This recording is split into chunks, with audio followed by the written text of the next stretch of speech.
നിസാർക്ക എങ്ങനെയുണ്ടായിരുന്നു ഈ ന്യൂജൻ പിള്ളേരുടെ ഉള്ളിലേക്ക് ഇറങ്ങി ചെല്ലാനായിട്ട് കടന്നു ചെല്ലാനായിട്ട് ബുദ്ധിമുട്ടുണ്ടായോ? അതിന് എനിക്ക് വയസ്സായി ആരോ പറഞ്ഞു.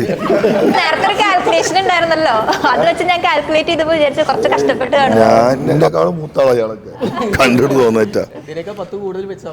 വയസ്സൊന്നുമില്ല, ന്യൂജൻ കുട്ടികളൊക്കെ ഒരുപോലെ തന്നെയല്ലേ, ഓരോ കാലത്ത് അങ്ങനെ പറയണ. എന്നെ സംബന്ധിച്ചിടത്തോളം ഈ സിനിമ ഒരു ബുദ്ധിമുട്ടല്ലേ. ഒന്ന് ഞാൻ സിനിമയിൽ അഭിനയിക്കാൻ ആഗ്രഹിച്ച ആളല്ല, അങ്ങനെയാണ് വാപ്പുള്ളപ്പോൾ ഞാൻ അഭിനയിക്കണം.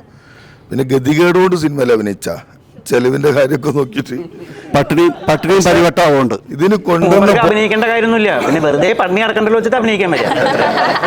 ഇതിന് വന്നപ്പോൾ അന്ന് നമ്മൾ ദേവേന്ദ്രനാഥ് എന്നിട്ട് ഒരു ട്രെയിനറെ തന്ന്.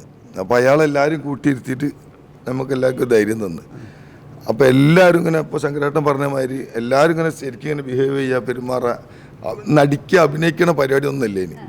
എല്ലാവരും ബന്ധങ്ങളും കൂടും. നമുക്ക് ശരിക്കും എല്ലാവർക്കും മിസ് ചെയ്യുന്നുണ്ട് ആ ലൊക്കേഷന്, എല്ലാവർക്കും മിസ് ചെയ്യുന്നുണ്ട് അങ്ങനത്തെ ഒരു സ്ഥലം.